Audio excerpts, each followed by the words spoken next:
محتاج نہیں ہوگا۔ اور جو بندہ اس کو 40 یوم تک 40 مرتبہ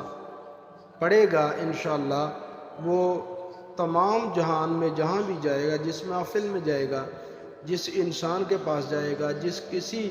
بھی جگہ پہ جائے گا، لوگ دنیا اس کی عزت کریں گے، اور ان کے دل میں اللہ کی ذات اس آدمی پڑھنے والے آدمی کا مقام اتنا بنا دے گا کہ وہ خود سوچے گا کہ میں نے ایسا کون سا کام کیا کہ جس کی وجہ سے اللہ نے مجھے اتنی عزت عطا فرمائی۔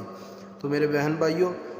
یہ جو وظیفہ ہے یہ عزت اور مقام کو پانے کا وظیفہ ہے۔ العزیزو،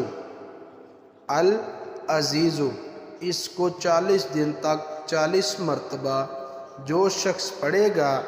اللہ کی ذات اس کو معزز ترین انسان بنا